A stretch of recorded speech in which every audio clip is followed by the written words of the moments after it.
Propon Raya is an original Indonesian paint manufacturer located in Tangerang that produces environmentally friendly paint, high polymer, and serves as a solution for all painting needs. To be the most innovative surface coating and chemical company recognized for its world-class quality, Propon Raya has 5 missions, including to deliver high value-added products and solutions to our customers, to develop mutually beneficial business relationship, to develop our people to be knowledgeable, creative, and innovative associates for their professional growth, to produce environmental-friendly products through a process accordance with environmental regulations, committed to support government in the development of Indonesia infrastructure. In providing the best quality products and services to customers, Propon Raya's employees have been equipped with core values that embody our spirit: integrity, creative innovation, drive to excellence, caring, continuous learning, and persistence. Propon Raya is supported by more than 3,500 employees, 4 production areas, with an annual production capacity of over 160,000 tons per year, over 45,000 square meters of warehouse space, Propon Service Center, Propon Inspiration Center, Distribution Center, as well as more than 20,000 retail outlets scattered across Indonesia. Propon Dekorindo Raya is a water-based paint production factory with state-of-the-art technology, namely rapid production system.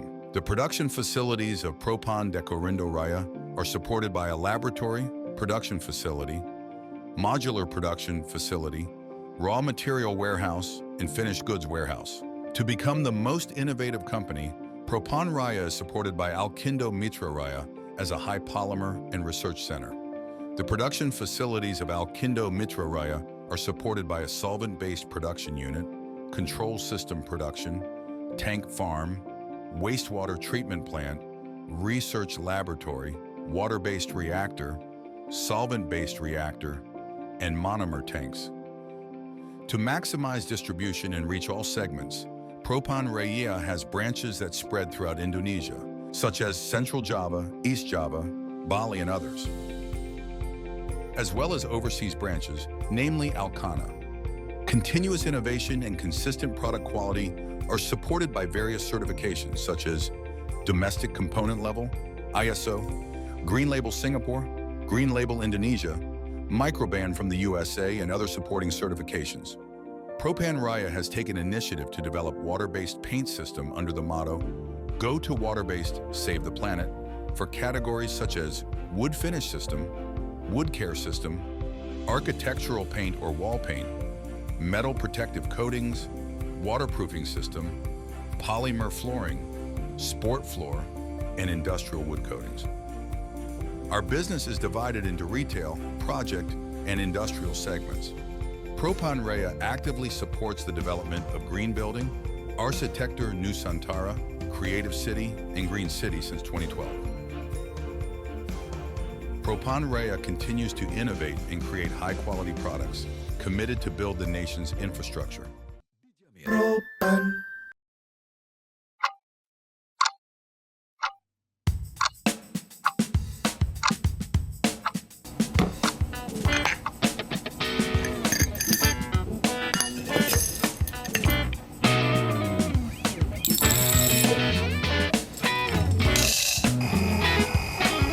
NGOPI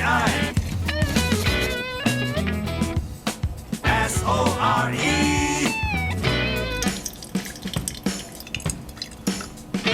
Ngopi sore NGOPI Ngopi sore Sore sore Ngopi sore SORE Ngopi sore NGOPI Ngopi sore.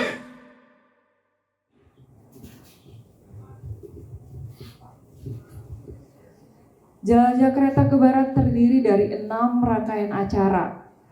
Ngopi sore ini merupakan acara ketiga dari rangkaian 6 acara itu. Kedepannya masih ada 3 acara lagi, jadi tolong perhatian terus terhadap media sosial IAI Banten untuk pengumuman-pengumuman acara selanjutnya.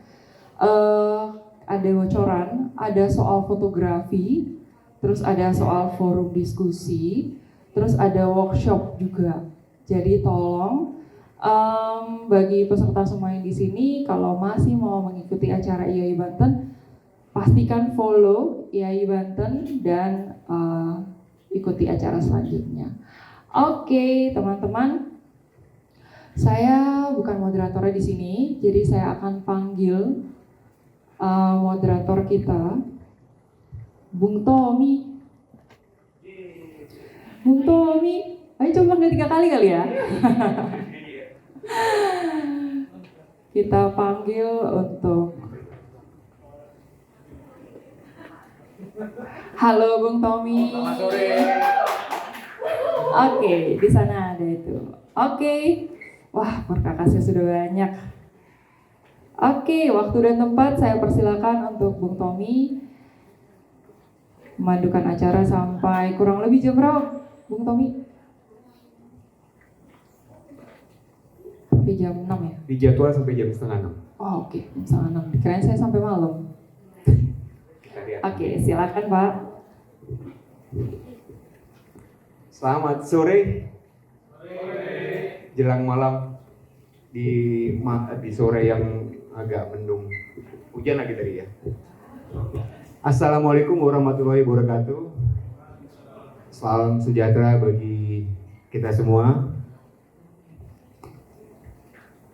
Tadi sebelum bicara sudah bicara terima kasih kepada Vivere ya, MC. Sekali lagi deh, saya ingin mengucapkan terima kasih kepada mitra kami Vivere Group yang telah mendukung dengan menyediakan tempat yang lumayan cozy, dan kepada Propan yang juga mendukung kegiatan-kegiatan sebelumnya. Terima kasih juga disampaikan kepada rekan-rekan sejawat, masyarakat pemerhati arsitektur maupun kereta api, dan mahasiswa yang hadir secara luring di acara ini. Ngopi sore kali ini merupakan edisi ke-16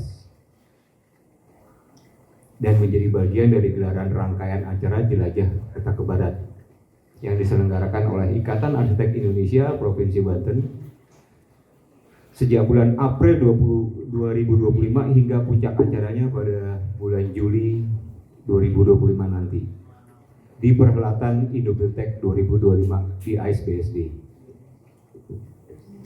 Ini saya melihat ada Pak Billy sebagai ketua panitia Jelajah Kereta ke Barat. Bicara sebentar ya. Mewakili kepanitiaan Jelajah Kereta.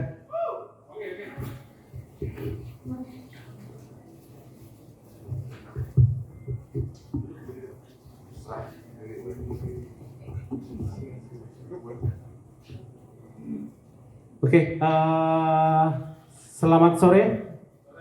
Assalamualaikum warahmatullahi wabarakatuh. Salam sejahtera untuk kita semua. Pertama-tama terima kasih kepada Allah SWT, Tuhan semesta alam yang telah memberikan kita berbagai macam nikmat ya, sehingga kita bisa berkumpul pada sore hari ini di dalam rangkaian acara. Nama acara utamanya itu Jelajah Kereta ke Barat. Hari ini kita tuh ada acara namanya Ngopi Sore. Ngopi Sore itu merupakan acara andalan dari Ikatan Arsitek Indonesia Provinsi Banten yang punya masa sendiri karena pembahasannya adalah seputar ilmu lain yang berkenaan dengan arsitektur. Terima kasih, kali ini kita bekerjasama dengan PT Kereta Api Indonesia. Kita juga bekerjasama dengan DJKA, Dijen Perkereta-apian, Kementerian Perhubungan. Kemudian juga kita disupport oleh rekan-rekan dan mitra dari IAI Banten. Vivere, terima kasih telah memberikan kami support yang luar biasa hari ini. Terus juga kita disupport acara ini oleh Propan on the Land.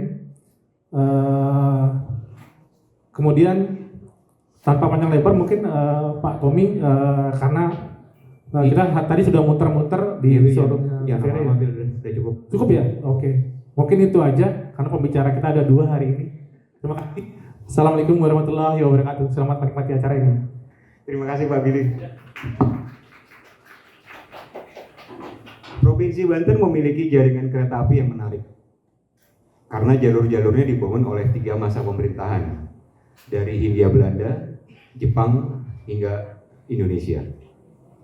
Jalurnya pun ditujukan untuk berbagai angkutan komoditas seperti perikanan dan batu bara, selain tentunya untuk angkutan penumpang. Kini beberapa jalur tersebut tidak lagi beroperasi, menyimpan berbagai kisah dan kenangan termasuk pula jejak sejarah yang pahit menggetirkan, yaitu sistem kerja paksa Romusa pada zaman pendudukan Jepang untuk membangun jalur kereta api dari Saketi hingga Bayah. Saat ini, bila ditilik dari kondisi terkini dan demi masa depan, reaktivasi dan revitalisasi jalur non-aktif di wilayah pedalaman Banten menjadi suatu keniscayaan dan kebutuhan bagi pengembangan infrastruktur transportasi demi peningkatan kesejahteraan warga Banten. Beragam kisah tertoreh pada jalur kereta api di barat Pulau Jawa. Bisa menyenangkan, tapi kadang menyedihkan. Puluhan stasiun berada di jalur ini. Sebagian besar ditetapkan sebagai bangunan cagar budaya, tapi ada pula yang terbengkalai. Mari bersama menyelami romantika jalur kereta di barat Pulau Jawa bersama 2 orang tamu kami. Tapi sebelumnya izinkan saya untuk memperkenalkan diri. Saya Tommy dari bidang kajian dan pelestarian arsitektur Ikatan Arsitek Indonesia Provinsi Banten. Seorang penikmat masa lalu yang merindukan masa depan yang akan memandu acara ini hingga pukul 17.30 nanti. Baiklah, tamu ngopi sore yang pertama adalah bisa disebut yang paling kereta api. Namanya Mas Ibnu Fauzan. Oke, silakan.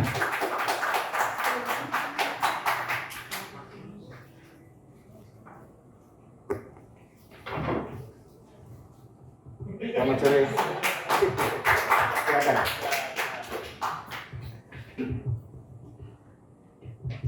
Mas Ibnu Fauzan, saya menyebutnya Mas saja.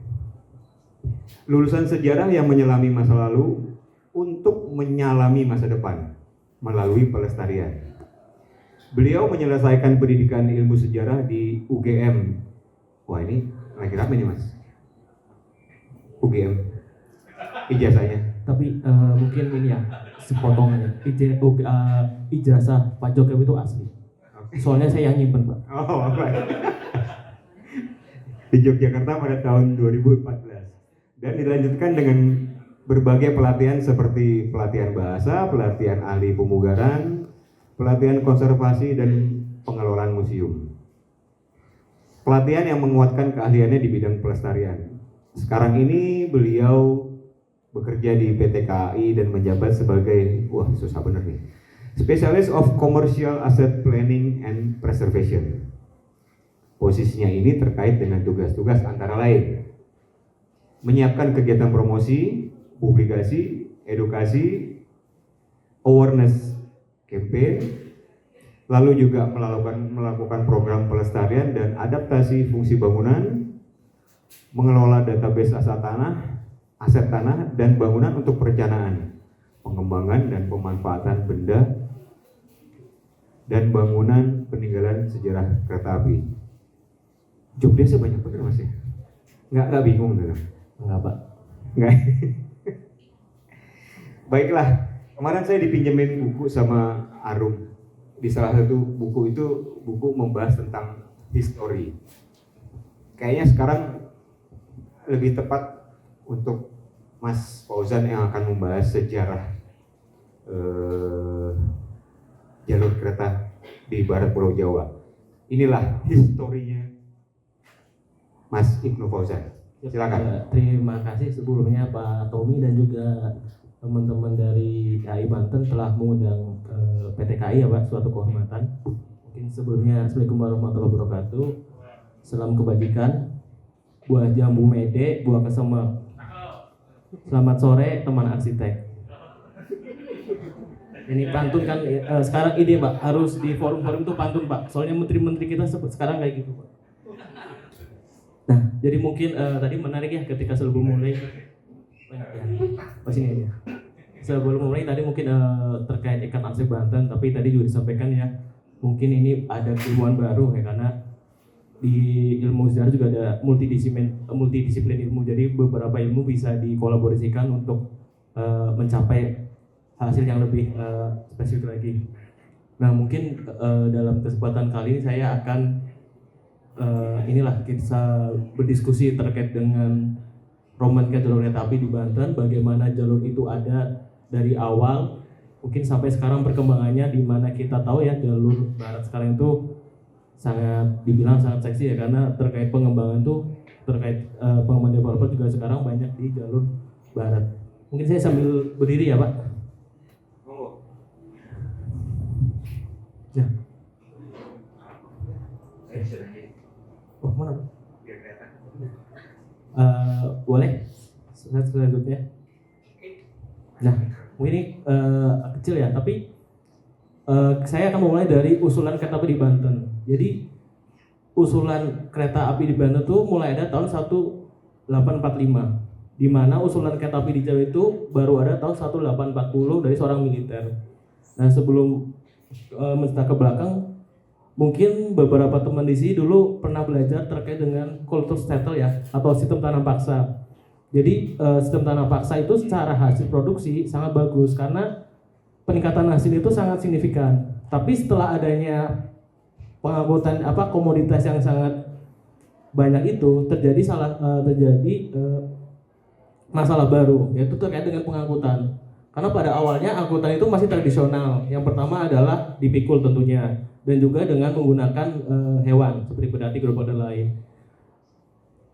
Komoditas terlalu banyak, misal kopi ataupun gula yang dikirim membutuhkan waktu lama, ketika transportasi tidak memadai, akhirnya komoditas itu busuk, dan itu menjadi hal yang sangat merugikan. Jadi pada saat itu transportasi sangat penting sebagai penunjang kultur stelsel atau tanam paksa. Bahkan pemerintah kalau pada saat itu tahun 1840 itu mengharamkan atau melarang pemotongan sapi. Jadi pada saat itu kita tidak boleh makan steak wagyu, ya mungkin tempe ya. Dan menarik juga, pemerintah kolonial mendatangkan unta ke Jawa karena mungkin tidak adanya kerbau, dirasa unta bisa sebagai opsi untuk menarik pedati dan lainnya. Nah, usulan-usulan itu mulai ada tahun 1881 dari swasta yang mengusulkan. Jadi salah seorang kontraktor eksploitasi hutan jati mengusulkan pembangunan dari Jakarta ke Tangerang. Nah, sampai tahun 82 sebagainya, usulan-usulan itu baru diusulkan aja, tapi belum terrealisasi. Karena swasta tidak berhasil mengusulkannya, disepakati pemerintah melalui Stasiun Perusahaan Negara Staatsspoorwegen atau SS. Nah, mungkin agak ke belakang juga, jalur kereta api pertama itu tahun 1867 dari Semarang ke Solo dan ke Jogja. Itu yang mengusahakan adalah swasta. Karena pada situ sudah muncul perdebatan, kereta api ini akan dibangun oleh swasta atau pemerintah. Karena di DPR sana juga terjadi perdebatan. Ya seperti sekarang juga mungkin masih sering perdebatan ya di sana ya. Nah, akhirnya diputuskan pemerintah untuk membangun jalur kereta api. Pada awalnya tuh jalur lintas barat itu tidak dianggap pemerintah karena secara ekonomi tidak menguntungkan. Karena komoditasnya masih lebih ke pertanian. Namun akhirnya disepakati bahwa pembangunan ini bisa menguntungkan pemerintah. Dan di sini mungkin ada perbedaan antara swasta dengan pemerintah, di mana swasta ketika membangun jalur kereta api itu mereka mementingkan terkait dengan lini bisnisnya, bagaimana sustain tidak bisnisnya.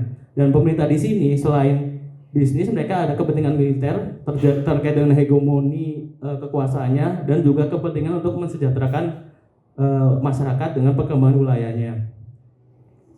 Dan perencanaan jalur ini sudah dilakukan tahun 1892, di mana pemerintah Belanda membuat rancangan kereta api umum di Jawa. Salah satunya adalah akhirnya termuat juga jalur dari Jakarta ke Anyer. Dan saat itu biaya yang diperkirakan untuk membangun jalan adalah 45.000 gulden per kilometer. Nah, dari saat itu pemerintah juga meminta masukan juga dengan salah satu penasihat pemerintah daerah di bidang kereta api, dan dia menyebutkan bahwa daripada kereta api lebih baik dibangun jalur tram karena jalur tram lebih murah senilai 30.000 per kilometer guldennya. Namun dalam kenyataan konstruksi ini ternyata mengalami pelonjakan yang awalnya 43.000 menjadi 58.000 kilometer per gulden. Jadi mungkin dari mungkin hampir sama ya zaman sekarang ya, ketika ada perencanaan pasti realisasi pasti mungkin ada sesuatu yang bisa terjadi gitu, dan adanya pelonjakan harga. Mungkin next Mas. Nah,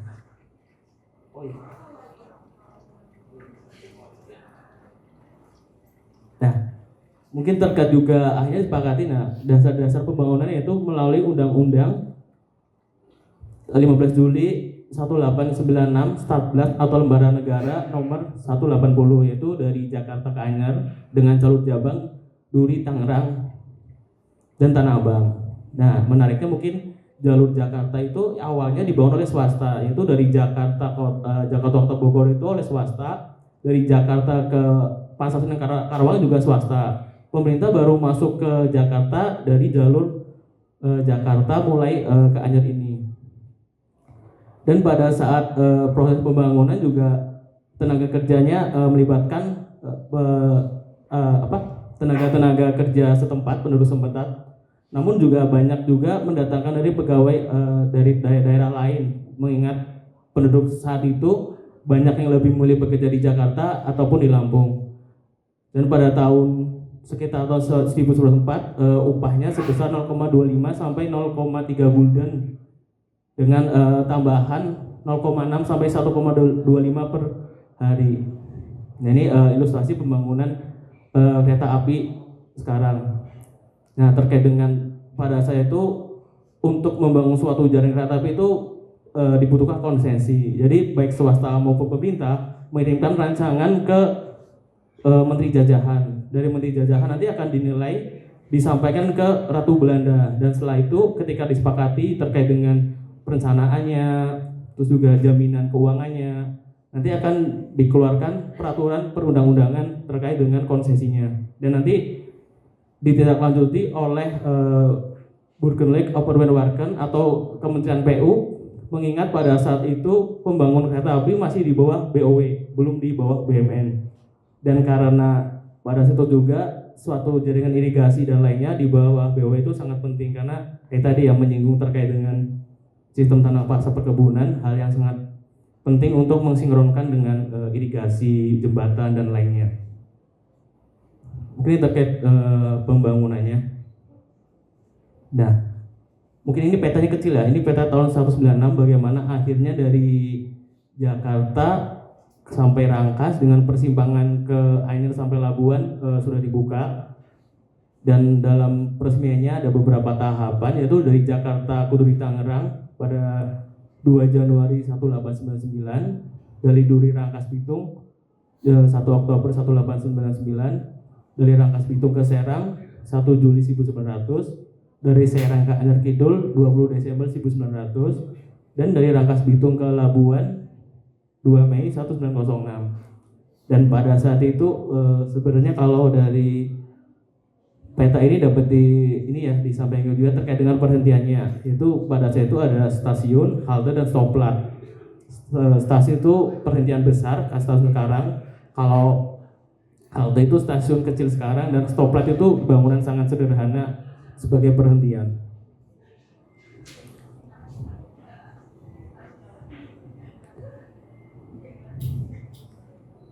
Nah, terkait dengan komoditas yang diangkut dalam kereta api pada saat itu, yaitu di Banten itu pertanian yang paling utama adalah padi. Perkebunan yang utama juga adalah ada kelapa sebagai kopra, ada juga beberapa karet atau hevea, dan juga kopi robusta hanya ada di Persil Gunung Cangri. Di Banten juga penghasil buah-buahan yang kebanyakan juga dikirimkan ke Batavia atau Jakarta.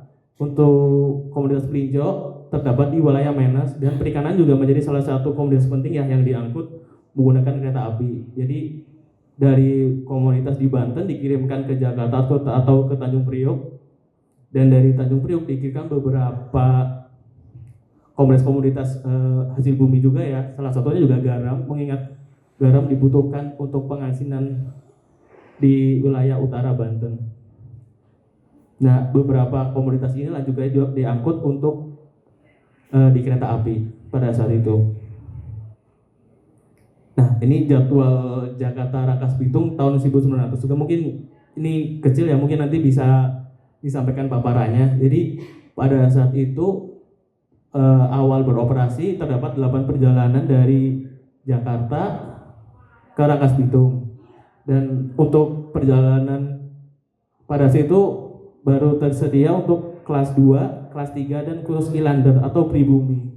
Kelas 1 waktu itu belum tersedia di tahun ini. Dan pembagian penumpang saat itu ada kelas 1 untuk orang Eropa, dan kelas 2 itu untuk timur asing seperti Cina dan Arab, kelas 3 untuk campuran, dan kelas 1 kelas kurs Inlander itu pribumi. Dan kita pada saat itu walaupun kita punya uang, kita cuma bisa naik kelas pribumi. Nah, ini daftar perjalanan juga termasuk beberapa ada harga tiket-tiketnya, juga harga bagasi, dan di sini juga bisa terbaca waktu perjalanan tempuhnya. Nah, sebagai kereta api di sini adalah kereta api kelas 1, yaitu maksimal perjalanan sekitar 60 sampai 75 km. Jadi pada saat itu juga terbagi beberapa karakteristik kereta api ya. Jadi karena ada kereta api dan rem, kereta api juga memiliki 2, yaitu kereta api utama dan sekunder. Jalur utama itu untuk kecepatan sekitar 60 sampai 75 km per jam, dan jalur bebasnya itu sekitar 12 sampai 24 jam. Untuk jalur sekunder itu kereta api dengan kecepatan 30 sampai 45, dan jalur bersihnya adalah cukup 6 meter, dan tram itu lebih kecil dari kereta api untuk dimensi lokomotif, kecepatan, juga layanannya. Dan pada situ juga terdapat peraturan perundangan yang mengatur terkait dengan kereta api, tram, dan juga angkutan kereta api untuk industri. Nah, berikut adalah jadwal perjalanan dari Jakarta, Rangkas, dan ke Anyar Merak. Di situ juga masih ada 8 perjalanan, namun di sini beberapa kereta sudah ada kereta untuk kelas 1, kelas 2, kelas 3, dan kurs Inlander. Jadi juga ada beberapa jam jadwal perjalanannya.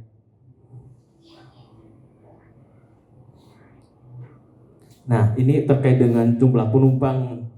Saya coba mengambil data dari jumlah penumpang di jalur Rangkas Bitung Labuan dari kurun tahun 1906 sampai 1930. Di sini terdapat peningkatan jumlah penumpang per tahun.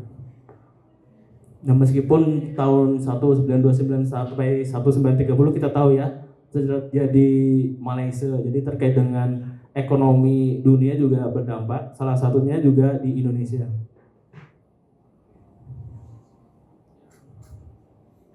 Nah, terkait sarana, ini beberapa lokomotif yang digunakan.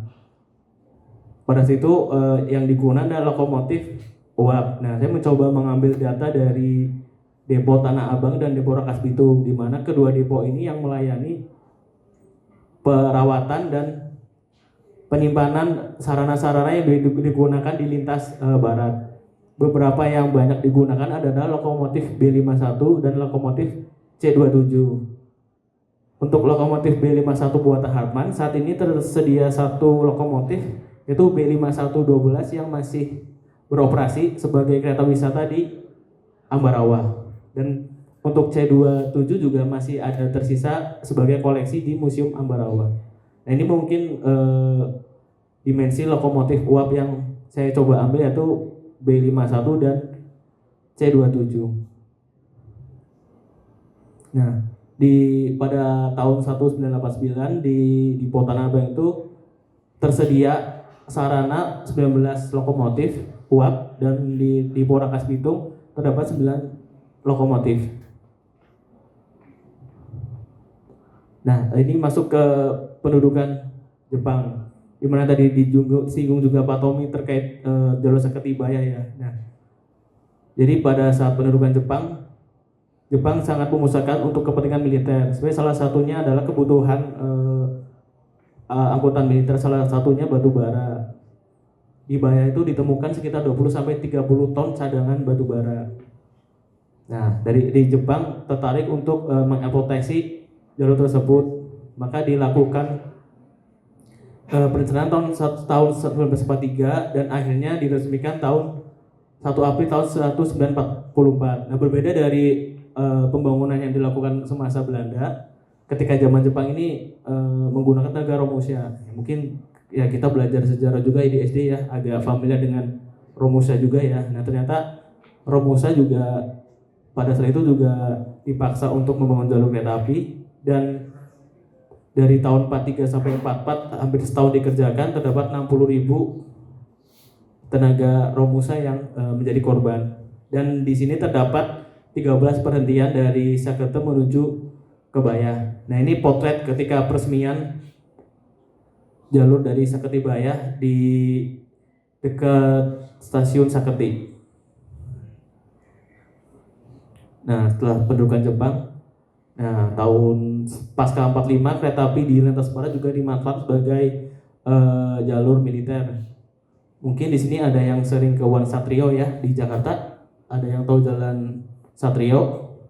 Nah, salah satu Satrio itu ternyata adalah tokoh terkenal. Jadi Dr. Satrio adalah salah seorang gerilyawan di Banten. Beliau adalah dokter militer yang berdinas di Banten. Ketika gerilyawan, ternyata sarana mobil untuk pengangkutan korban perang itu rusak semua. Jadi PT KAI pada saat itu berkolaborasi dengan Dr. Satrio, melihat ada beberapa kereta kita yang mungkin tidak digunakan, akhirnya dimodifikasi menjadi tempat ruang operasi yang bisa mobile, dan juga untuk klinik ketika perawatan para beberapa korban perang. Dan terkait modifikasi ini juga dibantu oleh Kopral ID, seorang supir mobil ya, karena pada saat itu seperti disampaikan ya, mobilnya udah pada rusak, jadi mungkin akhirnya dia bisa membantu modifikasi mobil menjadi klinik itu. Dan dipilihlah satu kereta kelas 3, satu kereta kelas 2, dan 2 gerbong yang digunakan dirangkai untuk kereta pertama sebagai tempat operasi, kedua tempat istirahat kru, dan ketiga untuk penyimpanan logistik. Dan rangkaian kereta ini beroperasi pada saat itu di Stasiun Maja dan juga di Tenjong. Jadi pada saat itu juga agak mobile juga, ketika kebutuhan perang kereta itu dapat ditarik, dan ketika jaraknya dekat dapat ditarik dengan didorong pada situ, atau juga dengan motor. Dan di sini adalah potret Stasiun Tangerang pada tahun 1947 ya, di mana nampak juga gerilyawan atau militer dari Belanda. Pada saat itu juga tahun 45 sampai 50 kereta api sangat berperan penting dalam perjuangan bangsa. Nah, ini salah satu peristiwa yang di lintas barat terkait dengan perjuangan kereta api. Nah, ini adalah kereta yang digunakan untuk dimodifikasi sebagai ruang operasi mobile dan juga untuk klinik, untuk merawat korban perang pada saat itu. Nah, pasca kemerdekaan terjadi nasionalisasi. Pada saat itu akhirnya disepakati dualisme kereta api. Pada saat itu Jawatan Kereta Api Republik Indonesia dengan Staatsspoorwegen dilebur menjadi satu. Setelah pengakuan kedaulatan itu, seluruh jaringan kereta api milik negara menjadi milik pemerintah swasta. Namun pada saat itu terdapat 11 perusahaan yang belum dinasionalisasi. Pada tahun 53 dibentuk suatu komite untuk melakukan nasionalisasi perusahaan swasta, karena pada saat itu belum ketemu titik temu nego antara pemerintah Belanda dan juga Indonesia terkait pengambilan nasionalisasi atau pembelian dari perusahaan-perusahaan lainnya. Pada saat itu KAI menilai aset perkeretaapian adalah senilai 166 juta, dinilai 160 juta, namun KAI menilainya 86. Nah, baru pada tahun 58 nasionalisasi itu mulai berhasil dan salah satu tokohnya adalah Sultan HB9 dari Jogja ya. Nah, ini proses ketika nasionalisasi perusahaan kereta api di Indonesia. Nah, jadi sebenarnya KAI sekarang itu sih bukan mewaris juga ya, tapi kita pada saat itu juga ada nasionalisasi terkait pembelian aset-aset perusahaan-perusahaan swasta dari Belanda. Nah, terkait pasca Orde Baru, mungkin banyak jalur cabang yang akhirnya mulai dinonaktifkan ya. Jadi pada saat tahun 1970 sampai 1980 itu KAI atau itu pada saat itu PCKI itu keuangannya kian memburuk karena setelah dilakukan penelitian terkait dengan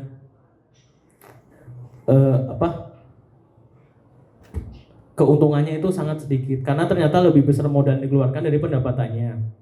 Nah, untuk lebih memastikan dilaksanakan suatu kajian bersama konsultan Deutsche Eisenbach Consulting. Jadi dari kajian itu ternyata dikeluarkan hasil bahwa memang terdapat banyak jalur-jalur yang tidak menguntungkan. Jadi akhirnya ditutup. Salah satunya adalah Cigading Anyer dan juga Rangkas Bitung Labuan.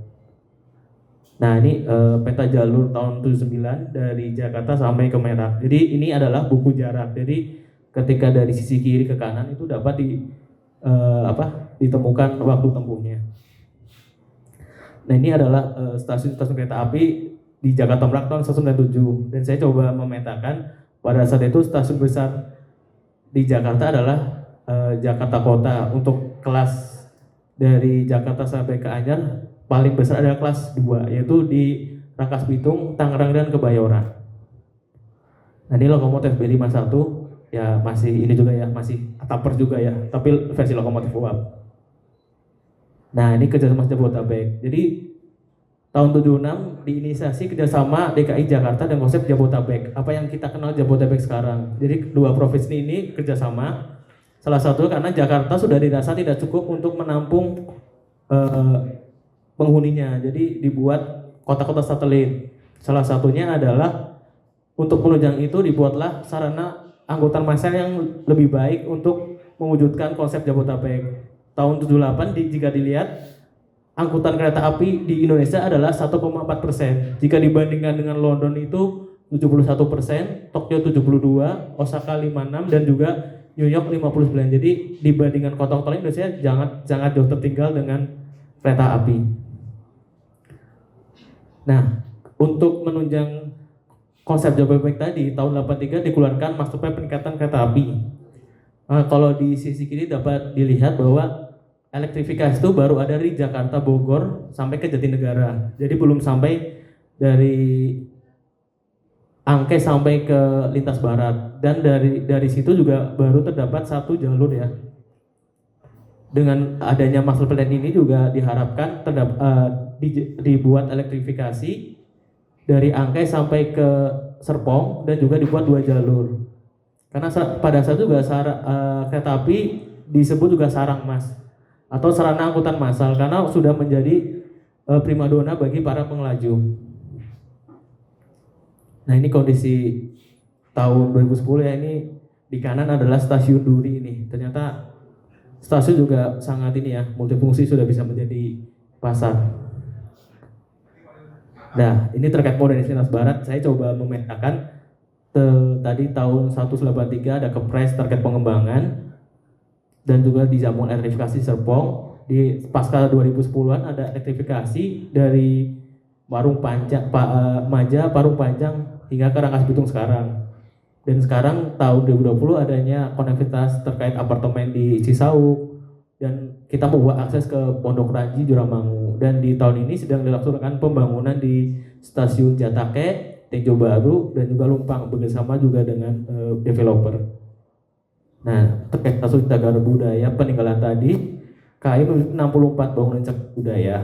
Kalau di lintas barat terdapat 6. Yaitu pertama Rangkas Bitung. Nah, di sini saya coba membuat perkembangan stasiun Rangkas Bitung. Awal kiri adalah denah tahun 1900, atas adalah tahun 1997 ketika terjadi renovasi stasiun. Bawah adalah potret stasiun tahun 1990. Ya. Nggak masuk? Enggak. Baik.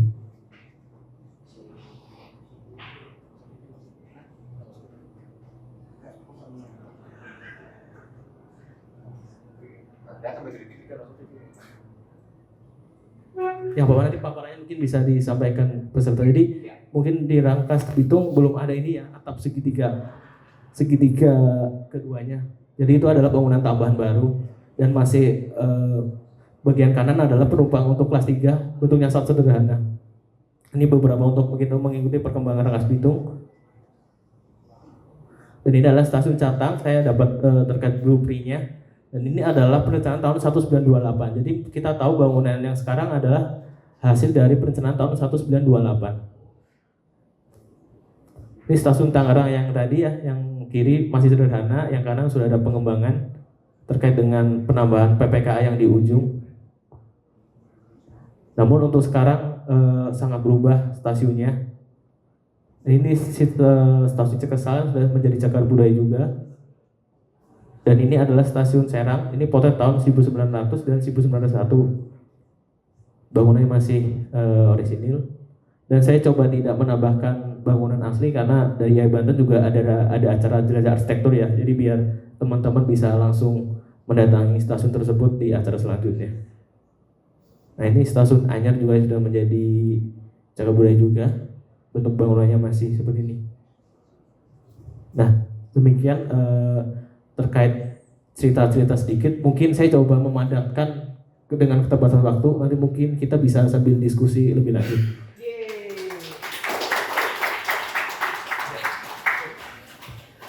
Terima kasih.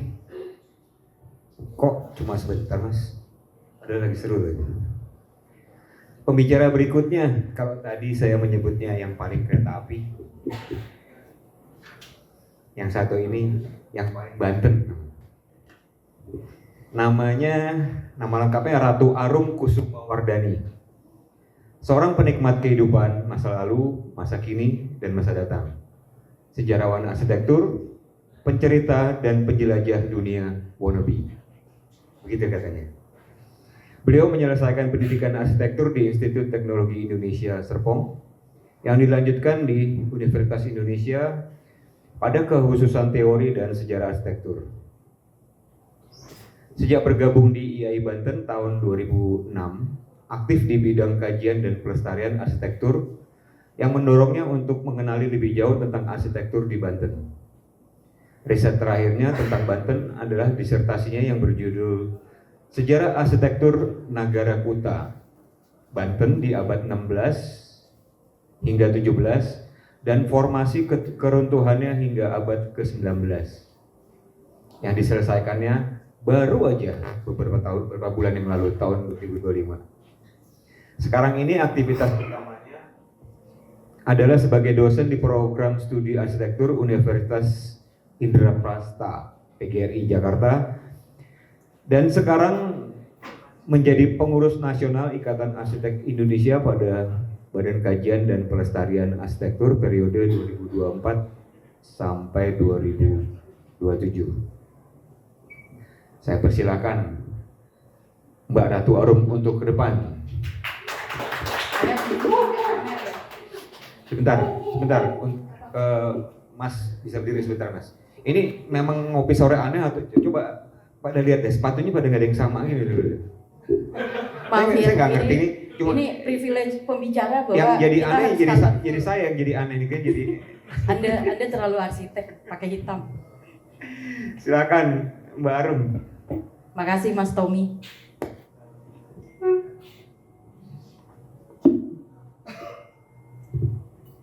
Wah, langsung nih. Prolo dulu boleh. Assalamualaikum warahmatullahi wabarakatuh. Salam sejahtera buat rekan-rekan semua. Beberapa di sini wajahnya sudah tidak asing. Oh, saya harus geser dikit katanya. Wajahnya sudah tidak asing. Kita udah sering bertemu di berbagai kegiatan. Oke, hari ini saya akan melanjutkan apa yang tadi sudah disampaikan oleh Mas Ibnu terkait dengan sejarah perkereta apian di barat Pulau Jawa. Cuma saya kalau ngomong yang susah-susah saya nggak bisa, pengetahuan saya terbatas, jadi saya akan bicara yang santai-santai aja. Agak-agak sedikit nyinggung arsitektur, tapi bukan arsitektur bangunan, tapi lebih terkait sama bagaimana kereta api itu memiliki peranan di dalam pengembangan sebuah atau beberapa kota yang ada di Banten ini. Itu pun juga saya akan ceritakan sedikit sekilas gitu karena kita punya waktu yang tidak terlalu panjang. Oke, norak nih saya. Gimana nih? Ke sana. Oke, ke sana. Oke. Slide pertama ya, benar ya? Oke, slide pertama saya tampilkan ada 2 foto. Yang pertama adalah stasiun kereta api di Inggris. Yang kedua adalah salah satu stasiun tertua di Jawa, yaitu halte Tanggung. Jadi ini antara Semarang dan Tanggung ini jalur yang pertama yang dibuat di Jawa itu adalah jalur di Semarang. Loh, kok Semarang? Kenapa nggak Jakarta? Gitu. Jadi ini uniknya Hindia Belanda di Jawa gitu, walaupun ibu kotanya itu di Batavia, tapi kemudian daerah-daerah yang dibangun lebih dulu adalah daerah-daerah yang memiliki peluang untuk dieksploitasi lebih lanjut.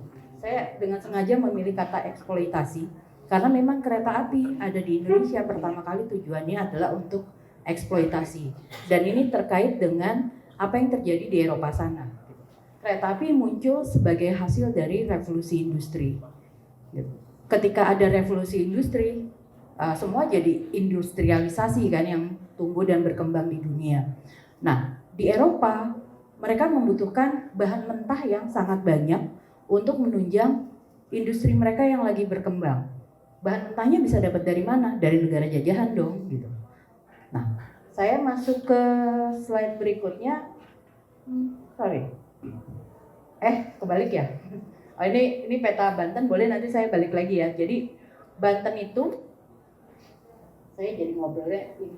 Saya boleh pakai next aja ya. Jadul. Oke, saya sedikit jadi saya tadi kebalik. Oke, sebelumnya saya mundur lagi nih 1 slide. Saya bicara tentang Banten. Saya tidak akan bicara Banten ketika saya masih jadi ratunya, gitu. Karena waktu itu saya belum lahir, gitu kan. Nah, Banten itu sudah dibubarkan di masa pemerintahan Gubernur Jenderal Raffles antara 1811-1813. Selanjutnya, Banten itu menjadi wilayah di bawah pemerintahan Hindia Belanda yang setara dengan karesidenan. Nah, Banten itu terdiri dari 3 gitu ya, 3 karesidenan. Itu ada Serang sebagai ibu kotanya, terus kemudian Labuan, dan satu lagi itu adalah Pandeglang. Kalau di peta ini Labuan nggak ketemu karena Labuan ibu kotanya adalah Rangkas Bitung. Rangkas Bitung kita lebih kenal sebagai stasiun yang paling aktif dan paling ramai di Banten, itu adalah stasiun Rangkas Bitung. Gitu. Terus kemudian bisa dilihat, saya agak mendekat nggak apa-apa ya. Jadi kalau dilihat di layar ini, itu ada 3 titik merah yang menandai kota di Banten. Terus kemudian ada garis hitam yang lebih tebal.